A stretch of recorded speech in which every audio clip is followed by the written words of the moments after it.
following program is intended for mature audiences.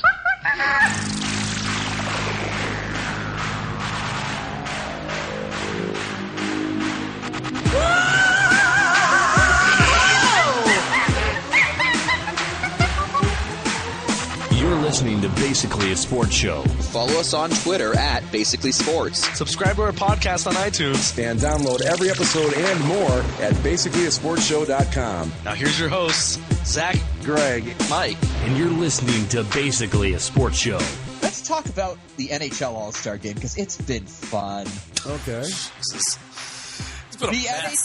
The NHL doubling down on pettiness, and then yeah, because they're not letting the guy the No, they are now. Are they? But they weren't for a minute, right? Yeah, John Scott got voted in as the Pacific Division captain from the Arizona Coyotes based on a fan campaign over the interwebs to get the.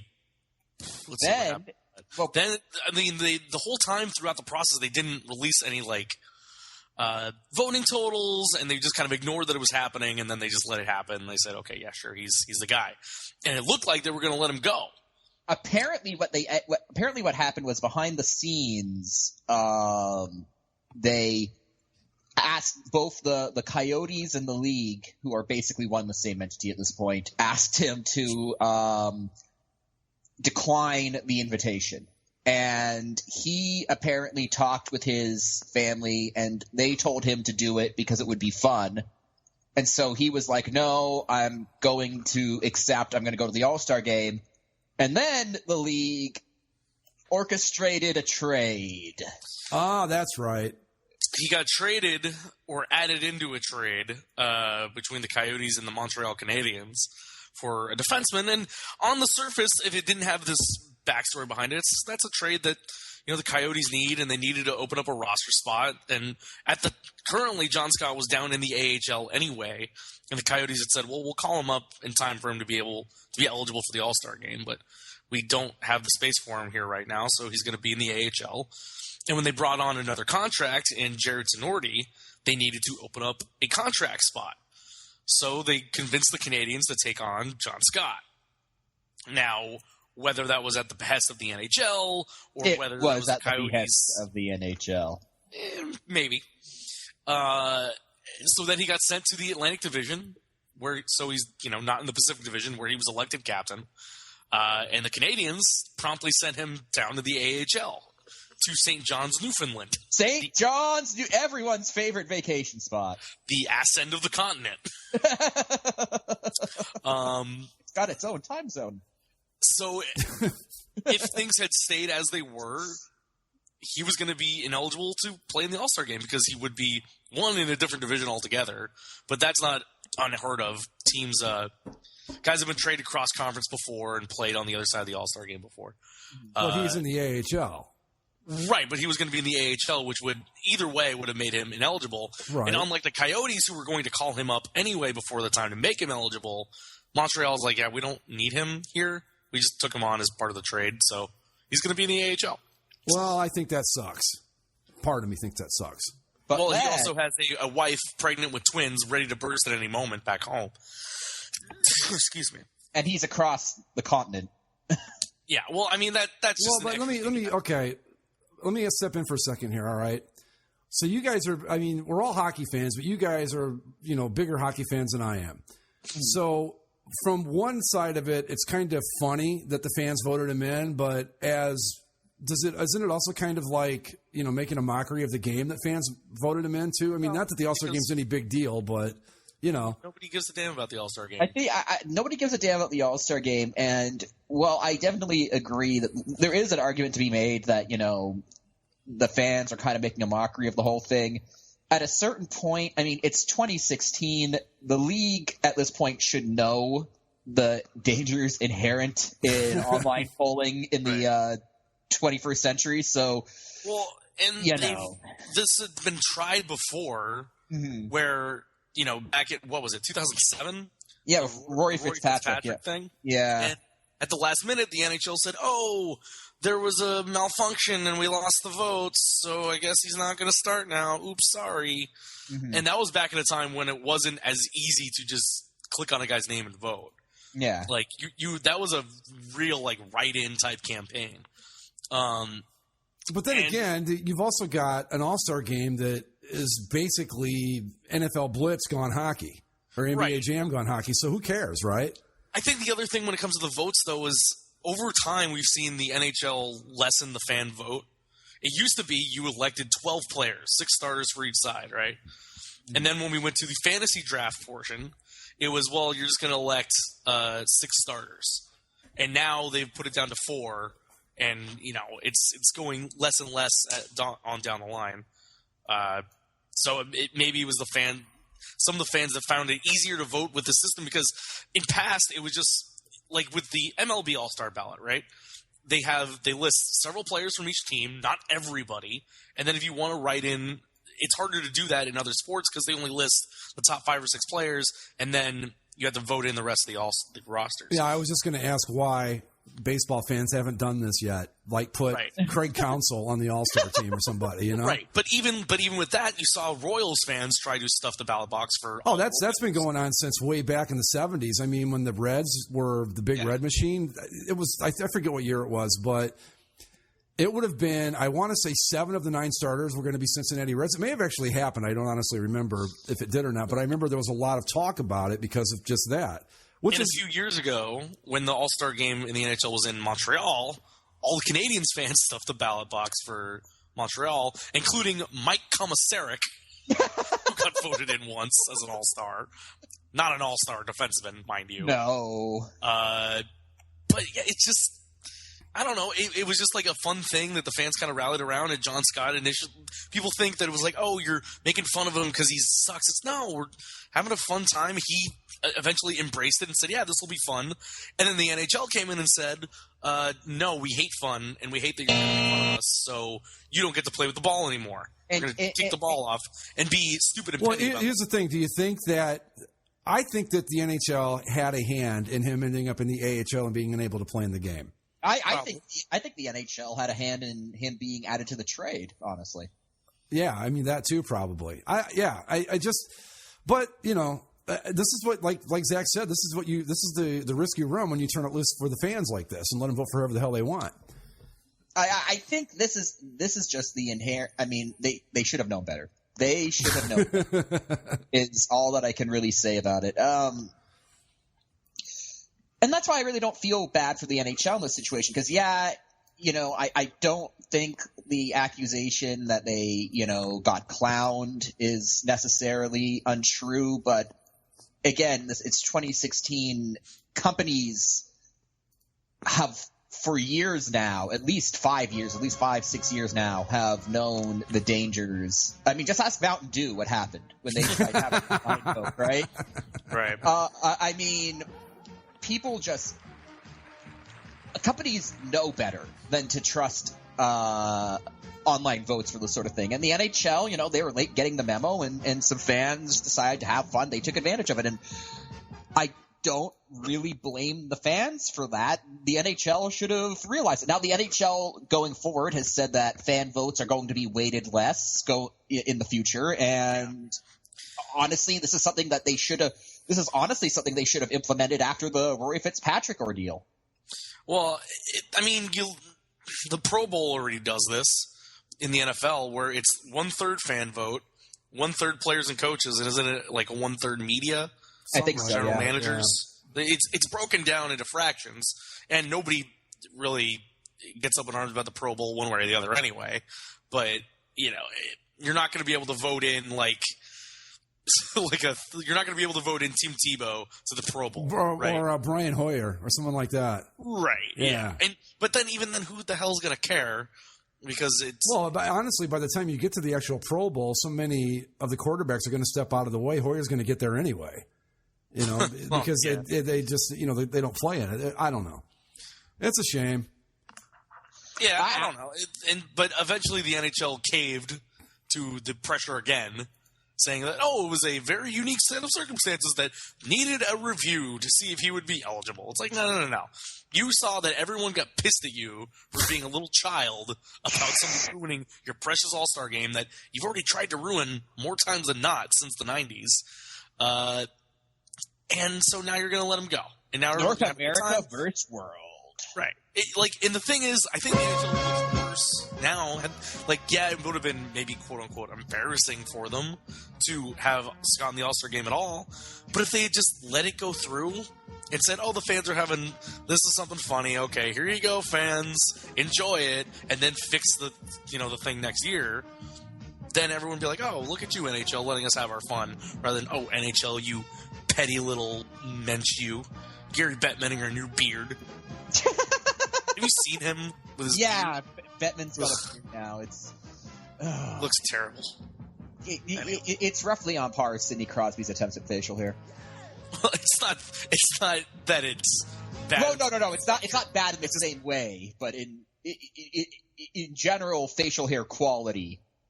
Yeah, he just looks like a guy that Gary Bettman looks like a guy that needs to shave, not a guy with a beard. Yeah, that's what it looks like.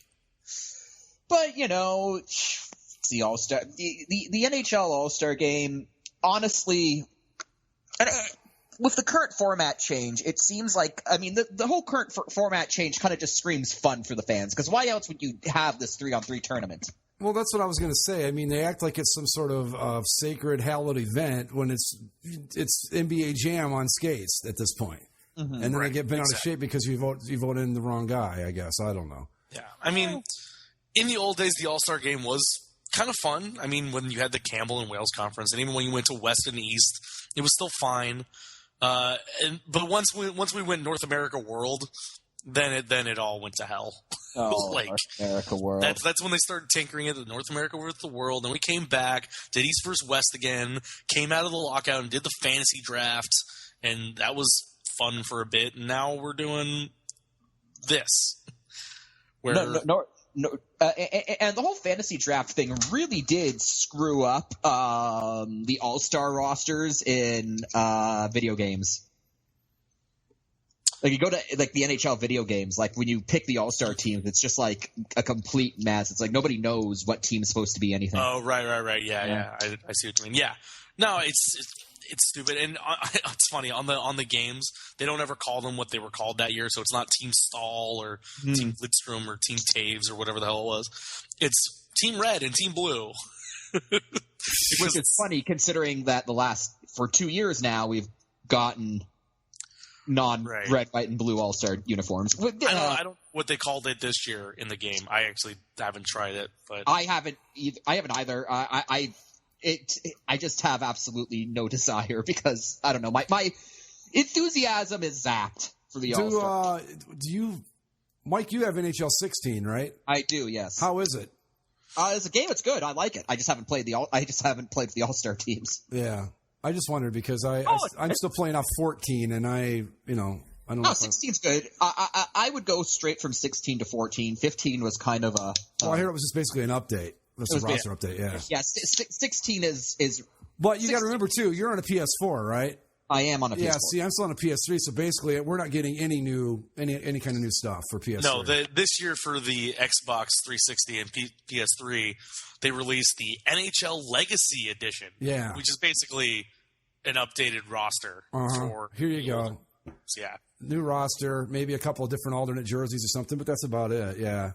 I got to get a PS4, man. I was watching. PS4 is amazing. I was watching. There was a display somewhere I was at, and they had. I think it was the basketball game, and I was like, oh my god, that is just amazing how good it looks. Anyway, yeah, no, it's pretty spiffy, but the NHL. My enthusiasm for the All-Star game was at a fever pitch back in 2000 when it was right next door in Toronto. Yeah, like the whole Toronto deal, that was cool. Because it was 2000, right? Yeah, it was 2000. So they put the 2 for Toronto, and then they put the zeros as the others. Yeah, so it's Toronto. Yeah, the Toronto All-Star Game. That was just, and in my opinion, one of the sharpest looking All-Star Game logos ever.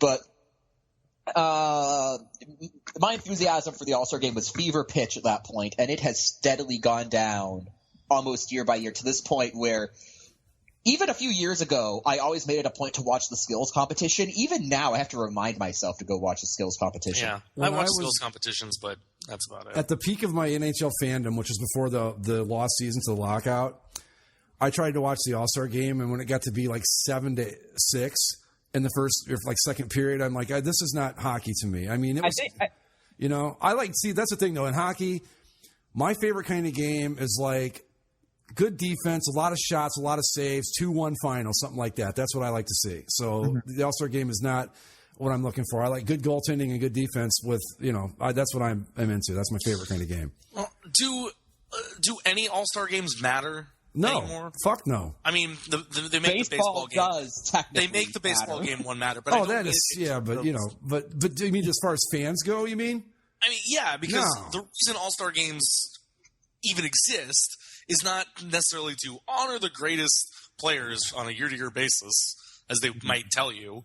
It's back in the day. It was so you could see all the star players on the field at once, and now we see them every night, whether it's through your league pass or your center ice or your extra innings package. Yeah, not only that, but and then you've got the networks, the main networks. Yeah, I was going to say in Canada, thanks to Rogers shilling out $5 billion for the NHL rights.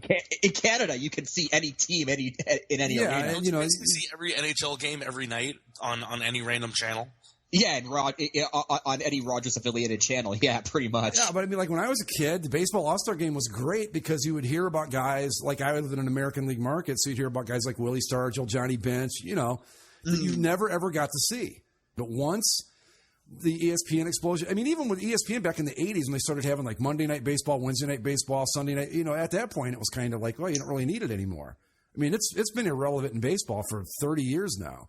I mean, honestly, just all the exposure. Honestly, if the Big Four all jointly came out and said we are canceling All-Star games forever, I wouldn't be upset. I don't think anybody would, really. Would anybody even notice? I mean, I don't think anyone would. I want to say no one would even notice the Pro Bowl was gone, but that thing still gets higher ratings. It'll still get higher ratings than a World Series game and an NHL Stanley Cup final. It'll still do better than both of those, which is just absurd to me. Because people still bet on it. Oh, God, and it's like, it's football. But it's after the Super Bowl. I can't see how even the biggest football fans got to be NFL'd out by the time the Super Bowl wraps up. Well, you know what? I'm going to sit here and I'm going to bitch about the Pro Bowl. I'm going to make fun of the Pro Bowl. And you know what's going to happen the night the Pro Bowl's on? I'll end up watching at least a half hour's worth of it. Congratulations, Greg. You're part of the problem. I know. Well, it's not the first time I've contradicted myself, so I'm not too worried about it. Even beyond all that stuff, it's like free agency and in baseball, guys switching leagues. You see everything. And interplay. Interleague play in baseball, which is a travesty in my. You don't like it? No, in my ideal baseball world, interleague play would be non-existent. Oh, see, I love interleague play. I think it's great. I wish they'd done it a long time ago. It's just the only sport. I mean, and I don't even know what the reasoning was for it. Why they never played each other? Because they were separate leagues. Way back they were, but when they all became under the umbrella of Major League Baseball, now I love interleague play. I just, I think it's great. I got to go see the Mets play and the Dodgers and the Cubs and the Astros and all these teams at Jacobs Field. It was great. I loved it. I don't know. I kind of like the idea in baseball of the leagues remaining as separate as possible. Just for baseball, because there is that history of them being separate entities. I guess you could say in football, but in football, the merger is such a big milestone event that I'm kind of okay with AFC teams playing NFC teams. But in baseball, I don't even think there was a formal merger. They just sort of agreed to umbrella organization. I know that up until – I don't remember exactly when it happened, but for the longest time there you had American League umpires and National League umpires. I want to say it was early 2000s. I mean, it wasn't that long ago that it was still that separate. But yeah. I can see from the tradition standpoint where you would like the lack of interleague play, but as someone who just likes to watch everybody play, I think it's great. And send the Astros back to the NL because I agree with you there. Put the Brewers back in the American League the way it should be. Yeah, that I agree with. Exactly. What? No. What? What? Get out of here. Yes. Get out of here. You don't want the Brewers back in the AL? I don't even remember the Brewers in the AL. Oh, I know it wasn't that long ago, was it? When was it? The mid 90s. That was after the strike season. Yeah, that's right. Yeah. Yeah, I was 5. Believe it or not, things actually took place before you were aware of them. Well, I keep hearing that the Red Wings refuse to believe playoffs. I know you refuse to believe it. People tell me that the Red Wings used to miss the playoffs all the time, and I just don't believe it. This is true. The Red Wings were let's just say it, the Columbus Blue Jackets of the 80s.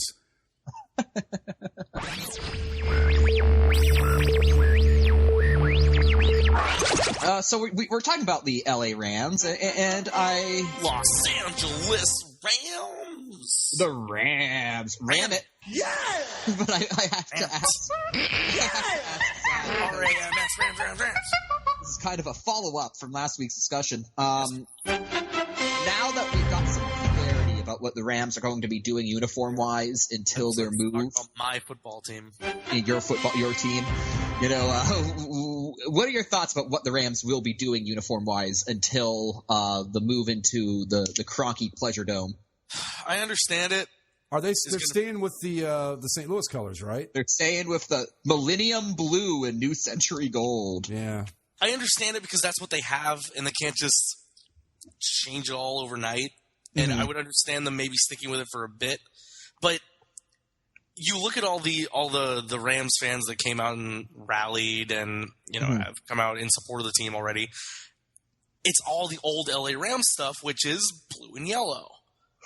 And the team obviously seems aware of that. It just seems as if the team is aware of that because when they had they released a couple of videos.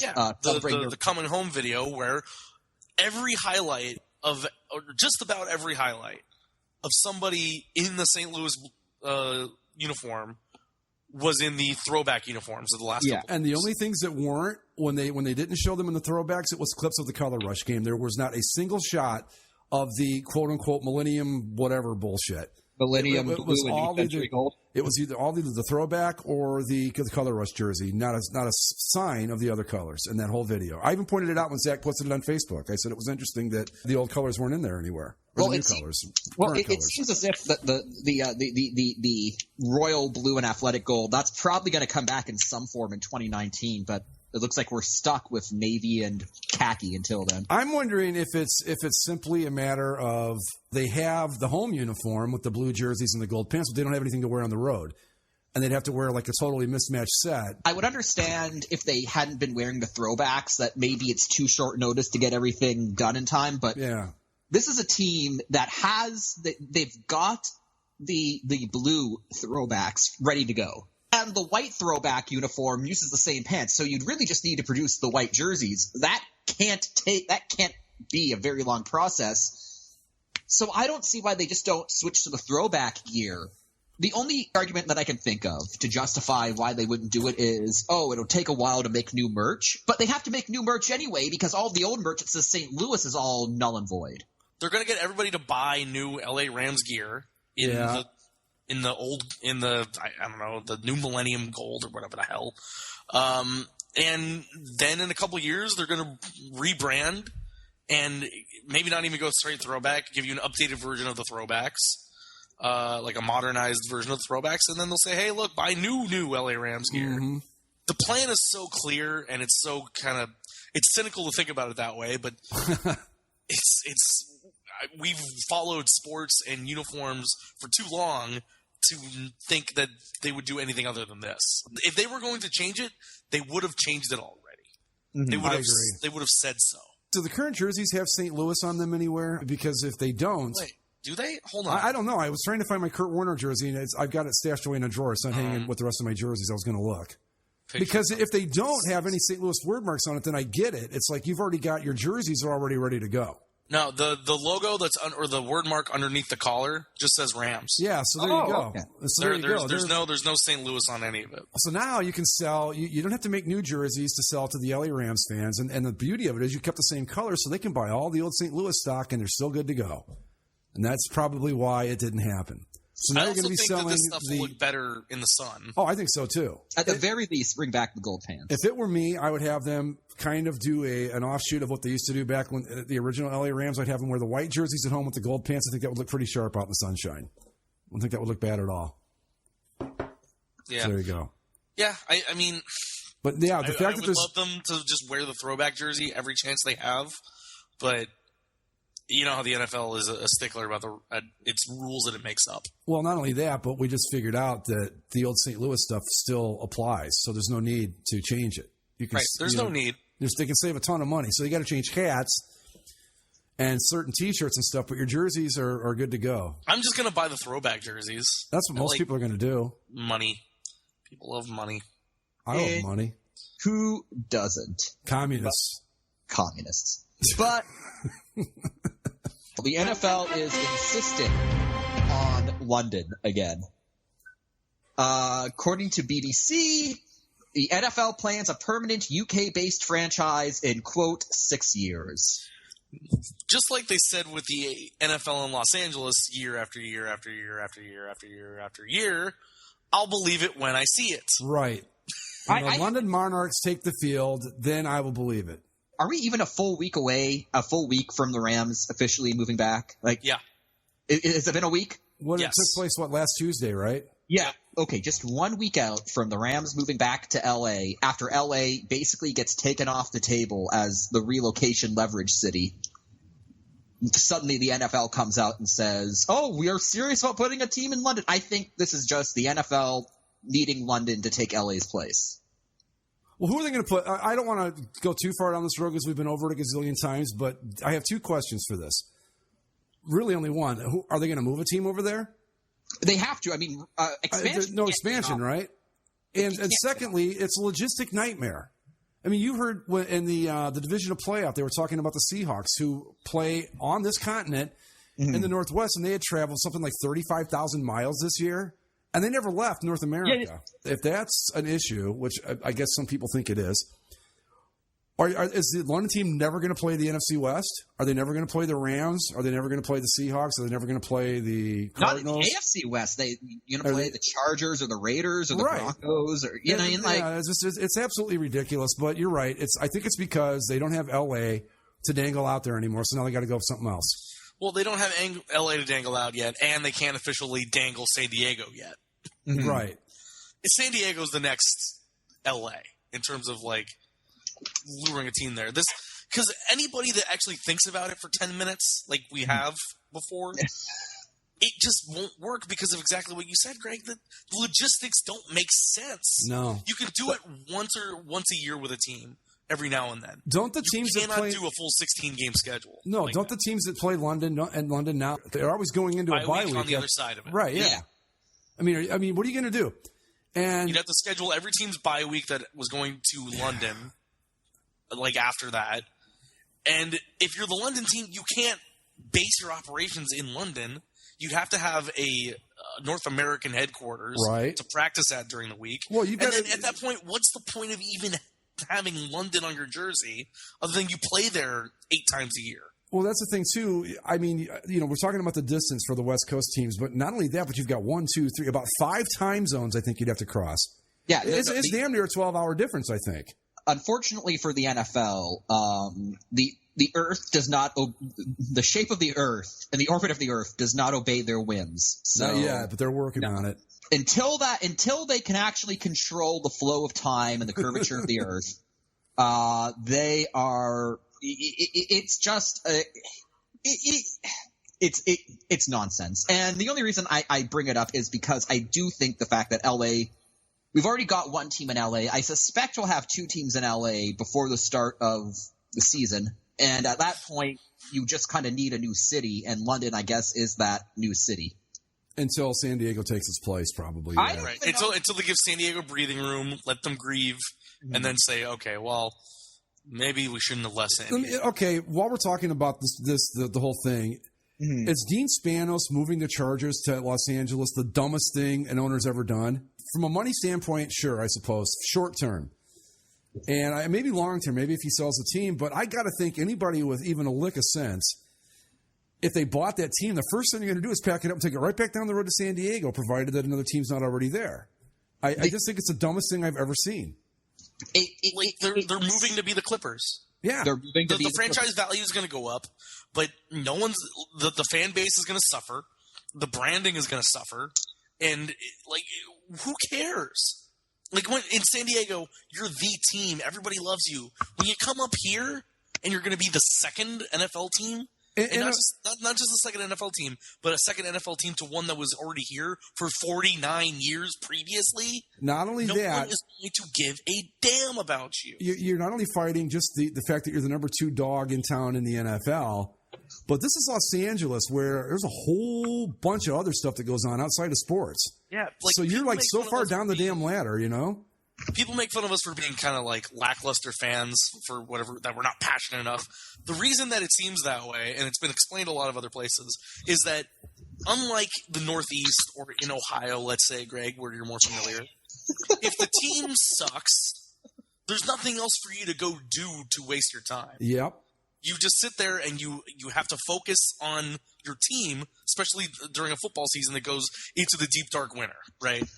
But here, if our team sucks, we say, screw you, you're not worth my time, I'm going to go to the beach. Uh-huh. Believe me, I know now. That's how we show that we're mad at the team. We don't yell and scream and bitch and moan. We just don't show up because we don't give a damn. We have other things to do. I know exactly. I mean, now, a month ago, I would have had to take your word for it, but having been here just for 2 weeks now, I totally get that. I mean, it's amazing how quickly you can just go outside and forget all about sports. You're just like, hey, it's 75 here. It's sunny. The beach is down the street. There's a gazillion things to do. I don't care that much. And that's why I just don't know why you would want to go be the NFL Clippers in a town like that. And LA is way bigger and got a ton more to do than we do here on the Atlantic coast, In just Los Angeles County, there's 10 million people. Yeah. That's not counting in Orange County, Riverside, San Bernardino, even the people that might drive in from Bakersfield or Santa Barbara. How big is like I'm trying to think of like a suburb close to you? Like Long Beach, the city that I'm in. Yeah. Is 500,000 people. Okay, so basically, just that little chunk of Long Beach is bigger than where I live, and I live in between Jacksonville and Daytona Beach. And there's the point I'm making is that in Florida, it's real easy to go, you know what, sports aren't that important. Now, multiply that by Disneyland, Los Angeles, Hollywood, the whole freaking thing, and I think Spanos is an idiot, I guess is the point I'm trying to get to here. I guess, and it's even dumber when you consider the fact that at best case scenario, he'll be entering the market at the same time as the Rams. It's not even like he's going to have a season or two head start on the Rams to try to cultivate some sort of following. Right. No, and we talked about this before. When Kroenke got his stadium and once he got approved, he won the race. Dean Spanos lost. Mm-hmm. The only way this was ever going to work in the Chargers' favor is if the NFL said, nah, Rams, you got to stay. Chargers, you can go build your toxic waste dump stadium in Carson with the Raiders. But even then, the Raiders would still have more of a fan base. Yeah. The only reason that they could have gotten a leg up on the Raiders is because they would be the primary tenant in the stadium, and the Raiders are bad, but they're getting better. You know what? The thing is, too, with the Rams, they're a legacy franchise. They're historic in Los Angeles. The Raiders have curb appeal outside of just Oakland or when they were in L.A. I mean, they're kind of a national brand, like the Cowboys or the Steelers or the Packers are. Can't say that about the Chargers. I mean, they're a San Diego thing, and I mean, Mike's a fan, but I mean, let's be honest about it. You're not going to find, like you would say, even the Browns for that matter, where you're going to go to a Chargers backers bar and find it packed on Sundays in Cincinnati, Ohio. Chargers backer bar would be like the most depressing bar on Sundays. Right. So it's just, I don't know. I mean, that's what I'm thinking. If you're the number one dog in San Diego, which you clearly are, why would you leave that to go be literally like the fifth afterthought in Los Angeles? No, in San Diego. I need to ask Zach something, actually. Because you're in LA, you're in the LA market. I need to ask you for advice. Sure. Because it looks like this is going to happen. It looks like the Chargers are going to play in LA. That it's happening. So I need to ask you. How do I cope with being a fan of the football Clippers? Like he knows. He's got more experience than I do. Well, you just kind of.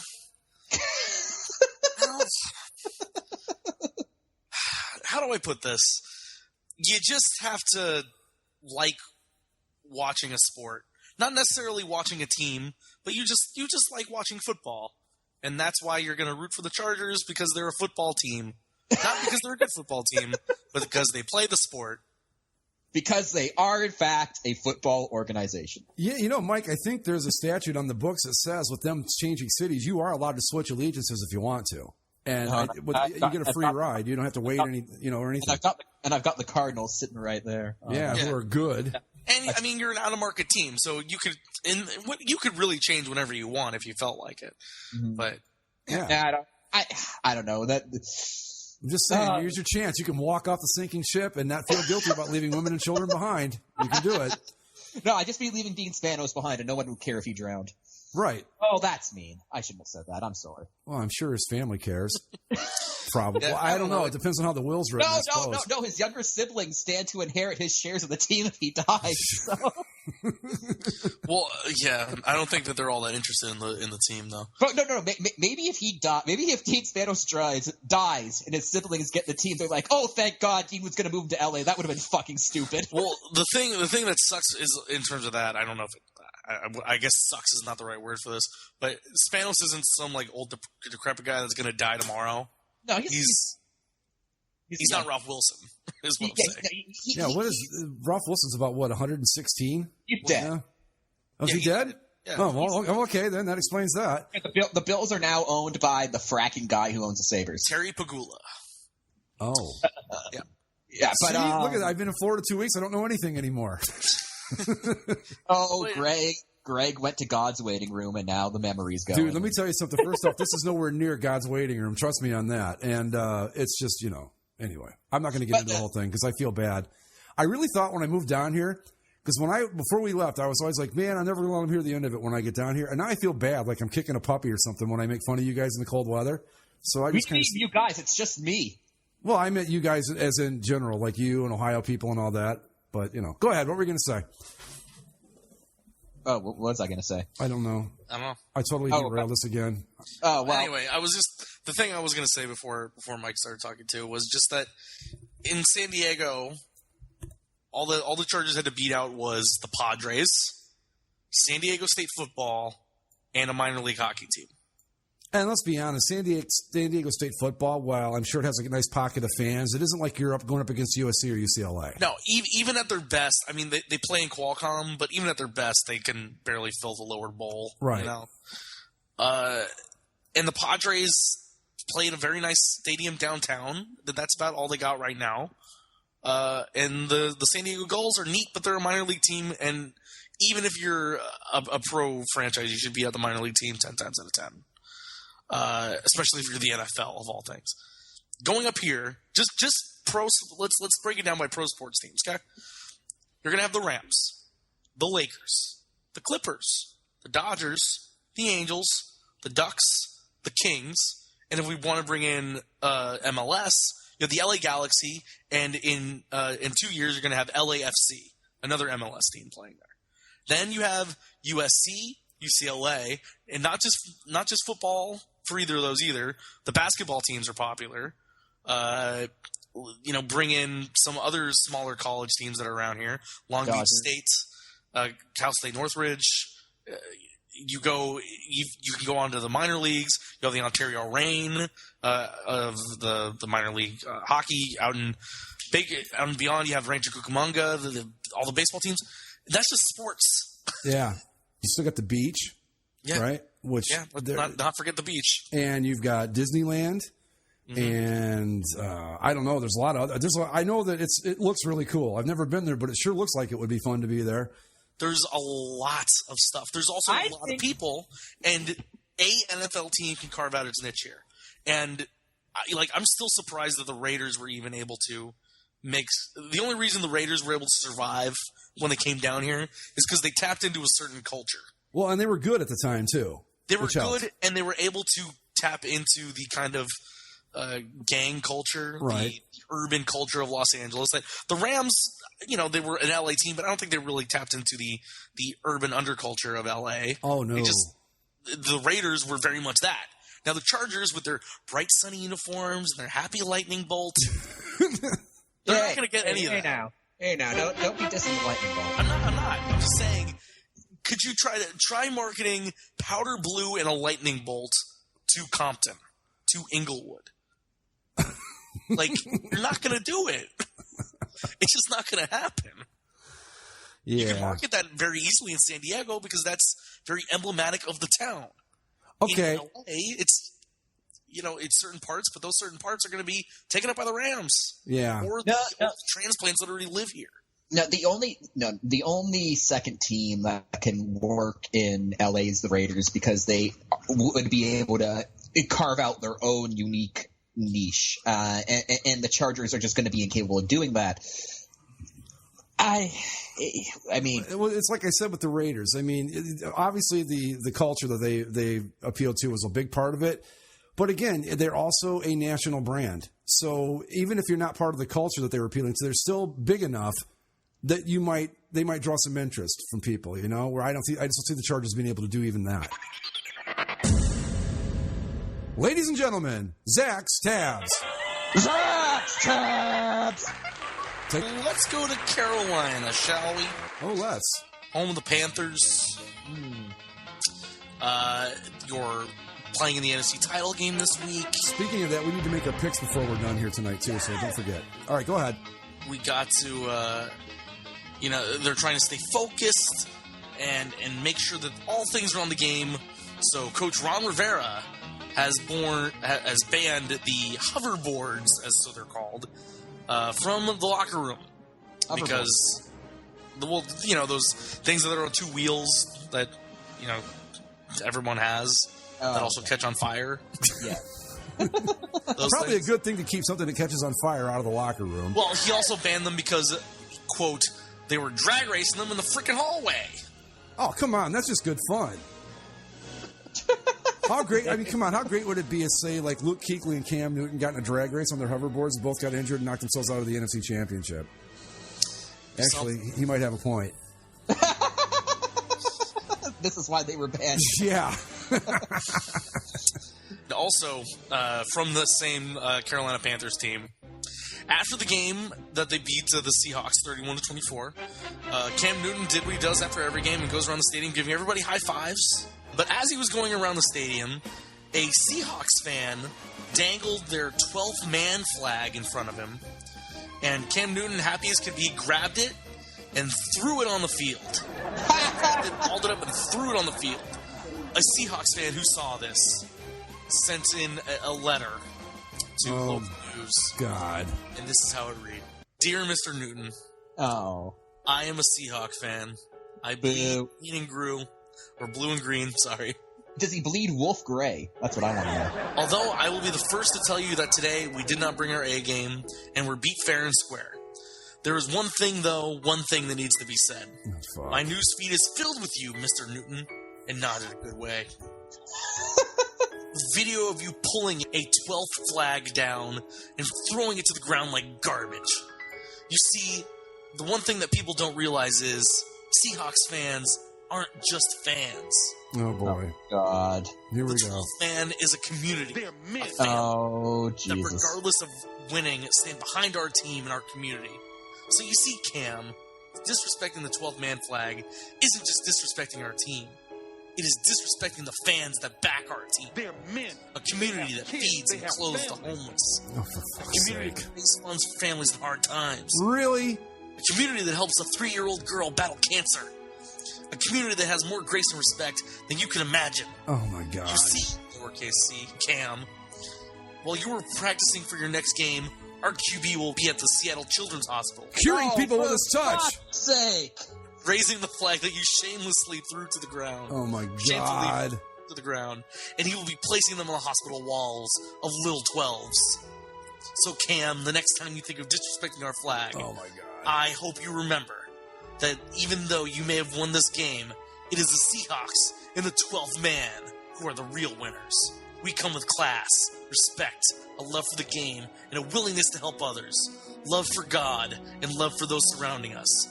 So, Mr. Classless Cam Newton, good luck, and may God teach you what real winning looks like. I need to go back and redo my hate list. Yeah, could I add the Seahawks to mine, too? Wow. God almighty. Wow. Seahawks fans aren't just fans. It's not just a fan base. It's a community of popes and saints who feed the homeless. Raise funds for families in hard times, helps a 3-year-old girl battle cancer. Cam Newton, he kicks puppies and kittens. Our quarterback cures cancer by just looking at people. Yeah, and while you are practicing for the NFC Championship game and the opportunity to win a Super Bowl, our quarterback, who isn't in the NFC Championship game, will be raising a flag at a children's hospital. What a bunch of... Oh, my God.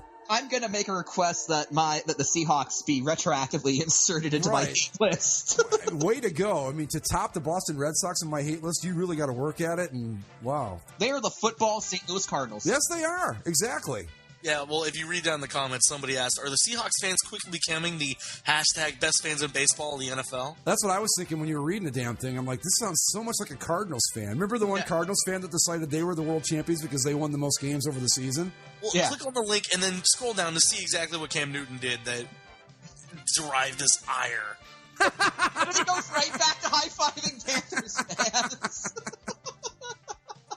I could watch this all day. That is hysterical. All right, what's next? We can stay in football and talk about a Philadelphia sports radio guy. Oh, those guys are always good for a few laughs. Josh Innes of WIP. They were talking about the Eagles and the new head coach. Innes thought that offensive lineman for the Eagles, Jason Kelsey, was sucking up to the new Eagles head coach, Doug Peterson, because he attended Peterson's press conference. I was watching Malcolm X yesterday, and there was a scene where Denzel's doing the whole thing about the slave and the house Negro, and, like, the house Negro is the guy that's going to tell you, like, oh, he gets to live in the big house with the boss, and every time he refers to something that happens in the house, it's our house and we and everything like that. And then there's, like, the actual, like, the slave who's not the house Negro that's just trying to run away. Well, essentially what you're getting here is Jason Kelsey is the house Negro, is what I'm trying to convey to you. That's essentially Jason Kelsey's job. Yes, sir. Yes, boss. Absolutely, boss. Yes, sir, boss.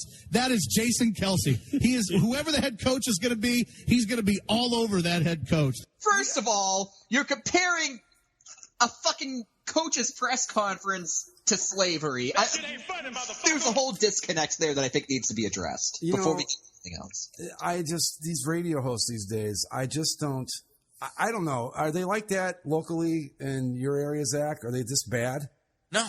Well, I mean, they weren't. I mean, there's Roger Lodge, but he just sucks. I mean, when I was back in Ohio, in Cleveland, they don't say anything like this. In Cleveland, I mean, you could imagine that you're not going to get the best and brightest on the air in Cleveland, and even if you do get them, by the time the city sports scene is done with them, they're not going to be the best and brightest anymore. I don't remember any of them ever behaving like this. Wow. Okay. I just find it hilarious that he essentially called a white guy an Uncle Tom. Yeah. I mean, that's just funny. Why did it bother him that the guy went to the press conference? What the fuck does he care? He thought that he was sucking up. So? Guy. I don't. It doesn't. Right, exactly. What does it matter? He's a new player. He wants to ingrain himself with the coach. I got no problem with this. What a fucking idiot. Okay. Jason Kelsey responded.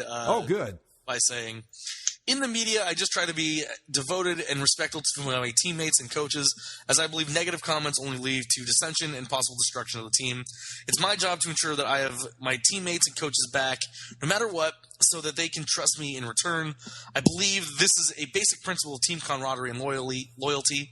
And if that makes me a, quote, house Negro, as Josh Innes puts it, I'll take it.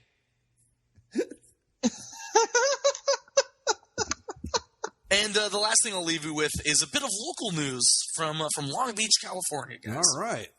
The freeway was shut down the other day after a very common, a police chase. That's like there's video. Afternoon viewing out there, right? Right, but the freeway got completely shut down, not because of the car chase or the lady in the car, but no, because when she got out of the car to be arrested, her dogs got let loose across the freeway. It's an LA police chase meets Sochi. So if you turn on the thing and press the video, it's fast forwarded to show the dogs running all around in several different directions, all over the freeway, in between police cars, back to the owner, back to the police cars, eventually caught by the police and put it back into the police. The Benny Hill music is awesome. Oh, yeah. Yeah. Freeway car chase on live TV gets stopped and dogs. I told you the place is cool. This is why the Chargers will never succeed there. How are you going to top that, Chargers? Come on. Good luck. Okay, are we done? I'm done. All right. You know the routine, folks. Follow us on Twitter at Basically Well, weren't we going to Sports. make our picks? Oh, shit, you're right. Sorry about that. So who do we like? NFC, AFC championship games. We said it on the football show, but Cardinals in the NFC and, God willing, the Broncos, but might be the Patriots just because. Yeah, I think we both picked the Patriots, but we're hoping for the miracle. So, Mike, what do you got? I'm pulling for the Cardinals, but I think the Panthers managed to do it. I think the Panthers are just. I think they at least they think it's their year. Yeah. So I want to pick the Cardinals because who knows? Maybe they'll end up being my NFL team if the chart is pissing me off. But I think it'll be Panthers in the NFC, and I'm going to say Broncos in the AFC. Yeah? If this Pats team was at full strength, I'd say they win it easily, but I don't think Peyton Manning is going to give up on his legacy just that easily. So maybe the Broncos don't win the Super Bowl, but I think the Broncos managed to win the title game. Being in Denver certainly helps. Yeah, I agree with you. And we talked about it on the football show. What if there were any justice in the world, Peyton Manning would become Peyton Manning one more time for this game, and that would be pretty cool to see. But if I had to put $5 on it, I'm probably taking the Patriots. So, all right. Well, speaking of the football show, we'll be back next week with our championship game roundup stuff and all that. So Super Bowl preview. Our Super Bowl preview, yeah. So, and again, follow us on Twitter at Basically Sports. The website's basicallysportshow.com. You can subscribe to the show via iTunes, Stitcher, Spreaker, and YouTube, and you can also find us on Facebook. And with that, I've got nothing left to say. Later. See ya.